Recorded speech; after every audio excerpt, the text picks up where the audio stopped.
This Nazi stuff, it's like it started off as one little itchy spot in Ohio, but now it's clear it's not a bug bite, it's a rash.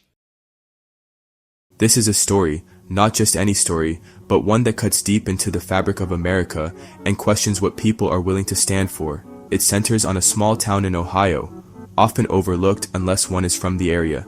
Lincoln Heights, population just over 3,000, a village marked by quiet streets, generations of families, and roots that stretch back to the 1920s. Why focus on Lincoln Heights? Because in February 2025, a jarring, raw incident took place that sparked national conversations about civil rights, hate speech, and what it means to feel truly safe. This story involves race, history, the Second Amendment, and a community that decided it would not be intimidated. Lincoln Heights was created from necessity and vision. During the Great Migration, black families moved north to escape the oppressive Jim Crow South, only to find barriers in the north as well: redlining, discrimination, and systemic exclusion.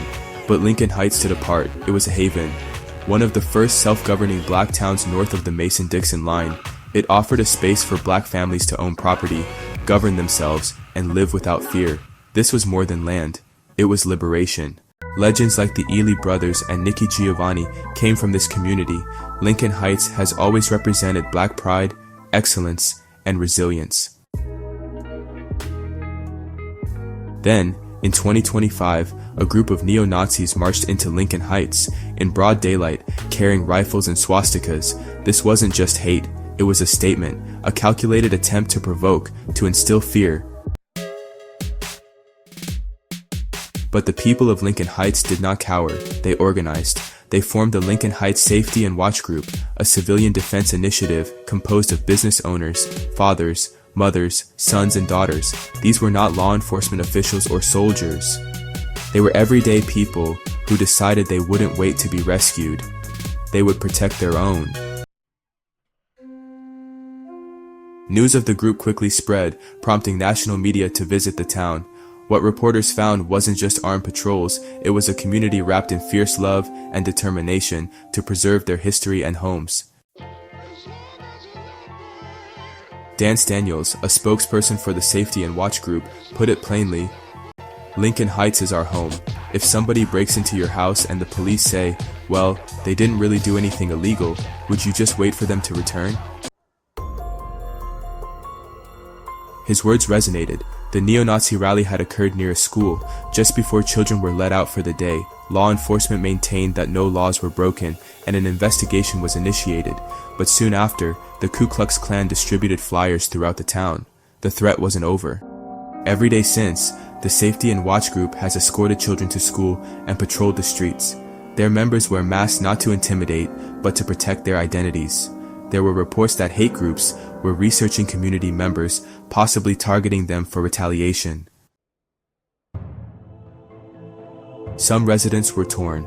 Eric Ruffin, a business owner, voiced his concerns. We don't want to become what we hate. We don't want to feel like we have to be armed to be safe in America. The mayor of Evendale, the jurisdiction responsible for the responding police force, issued a statement emphasizing the department's focus on de-escalation and the fact that no injuries occurred. But Lincoln Heights residents felt that statements weren't enough. They wanted action, real protection, accountability. In response, the Hamilton County Sheriff called for legislation to make it illegal to wear a mask while openly carrying a weapon with the intent to intimidate. A start perhaps, but what about those masking up for their own safety? The incident wasn't isolated. Across the country, white supremacist activity was on the rise.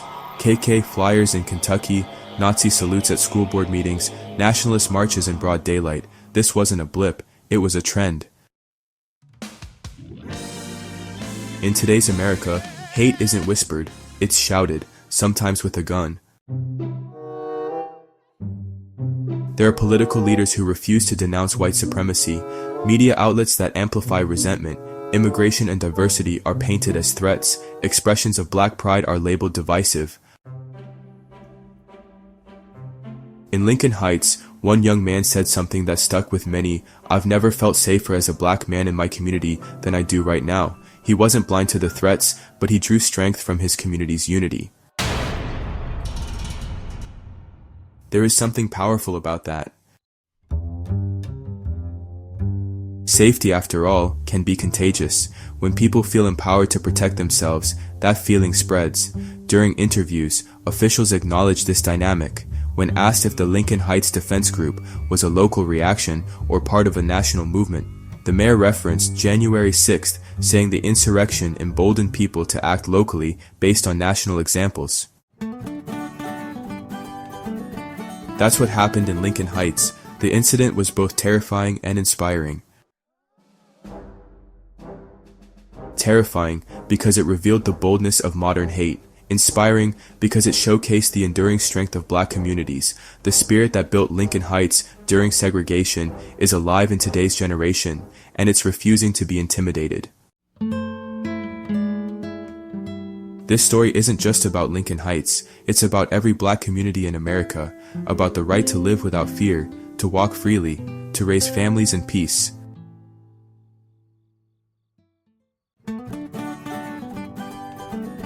This story isn't just about Lincoln Heights, it's about every black community in America, about the right to live without fear, to walk freely, to raise families in peace. It begs the question, what does true safety look like? Is it found in laws, police, neighborhood watch groups, or solidarity? How do communities protect themselves without losing the values they cherish? How does one fight hate without mirroring it? There are no simple answers, but silence is no longer an option. Communities must remain vigilant, they must organize, show up, speak out, demand that systems designed to protect do just that. Because this is about more than a single town, it's about the soul of a nation, and if this story resonates, it's worth sharing, worth discussing. These conversations matter, and they deserve to be heard. These aren't police officers or soldiers. We're business owners, we're fathers, we're sons, daughters. These are civilians, members of the Lincoln Heights Safety and Watch Program. It's a duty. Okay, let's go. The duty, protecting their neighborhood, the majority black village of Lincoln Heights, Ohio. After neo-Nazis held a rally here last month, carrying rifles, waving swastikas, and hurling racial slurs, just moments before children were let out of school. At the time, law enforcement officials said the neo-Nazis did not break any laws, but an investigation by county prosecutors is ongoing. Weeks later, the KKK came with these flyers. First African-American community above the Mason-Dixon line of staff. Safety and Watch Group spokesperson Durrance Daniels says the police did not do enough, which was more chilling because the town was founded in the 1920s as a safe haven for black residents. Lincoln Heights is our home. If somebody broke into your home, you call the police, and the police says, you know, if they do it again, we haven't broken any law, so we're just going to allow them to break into your home again. What would you do? So you feel like the police department and the sheriff have allowed or been silent in the face of this threat? They've been more than silent. I don't know what else to call that. Like that can't happen nowhere else. What is so intimidating about a black man with a gun saying that I'm not going to allow a terrorist to harm my family? Are you worried at all that having a potentially armed response could just create more friction, create more danger? I'll answer that by saying I've never felt safer as a black man in my community than I have right now. The mayor of Evendale, which oversees the police force that responded that day, said in a statement to NBC News, "Our emphasis on de-escalation and public safety resulted in the incident's resolution without injuries to any of the persons involved." Come on. But residents here say they can't afford to wait.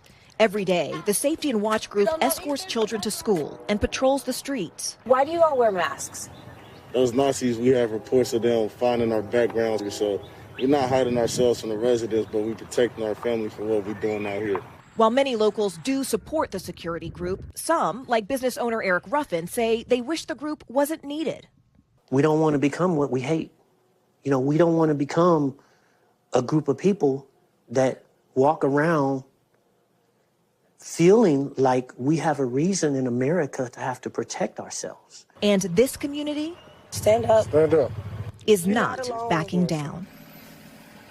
Thanks for watching. Stay updated about breaking news and top stories on the NBC News app or follow us on social media.